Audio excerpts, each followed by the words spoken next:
Namaskar, welcome to the Magnitude Bulletin. Let's begin with the news from the China. China troops pull back from key friction points.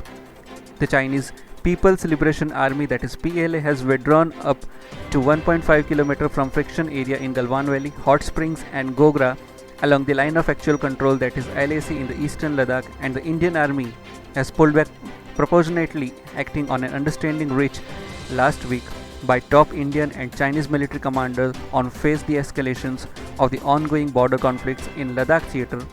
Multiple people familiar with the development said on Monday. Both sides, however, appeared far from reaching a compromise in key areas of disputes such as Pangong So and Depsang Plains, in analysts predicting the need of prolonged negotiations to ease the standoff. But India is keeping its guard and advancing with maximum cautions as the complex disengagement process being along the tension and heavily militarized border.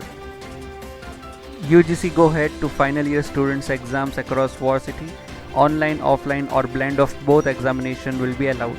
Universities and colleges across the country will have to hold their final year or final semester examination by September 30th. The University Grant Commission decided it on Monday, in a move that coincided with the Union Home Minister's approval to such institutes for conducting these tests. Students missing the exam in September will get another chance, and university will conduct special exam as and when feasible according to the UGC guidelines. Talking about corona statistics, India death tolls hits 20,000. Overall, the country added 22,310 cases and 472 deaths yesterday. The country has now had 7,19,594 infections and 20,172 deaths. Vaccine highly likely by 2021 as per the WHO. At least one of the nearly 150 COVID-19 vaccine being tested around the world should be ready by 2021, said by the WHO.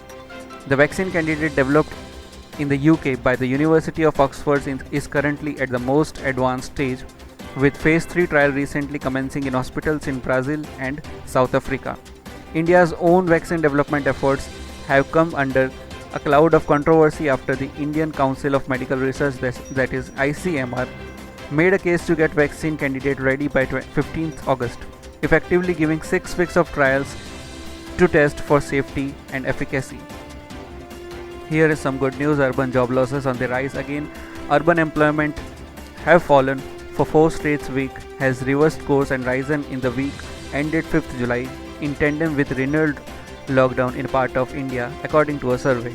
Joblessness in urban areas climbed to 11.26% in the week ended 5th July from 10.69% recorded in the preceding week, according to the Center for Monitoring Economic Survey, that is CMEI survey. While the rural unemployment rate climbed to 7.78% in the week of 5th July from 7.68 in the previous year. The national unemployment rate increased to 8.87% in the week to 5th July against 8.59% in the week ended 28 June. Now, heading towards the shocking news. COVID-like virus sample was sent to Wuhan lab in 2013 as per the report. Virus sample sent to the Wuhan Institute of Virology 7 years ago closely resemble COVID-19, according to the report in the Sunday Times. Scientists in 2013 sent frozen samples to the Wuhan lab from bat-infected former copper mines in southwest China after 6 men who have been clearing out bats' faces there contracted a severe pneumonia, the newspaper said. She described COVID-19 in a February 2020 paper, saying it was 96.2% similar to the coronavirus sample named RATG13 obtained in Yunnan in 2013. The Sunday Times says RATG13 is almost certainly the virus that was found in the abandoned mines.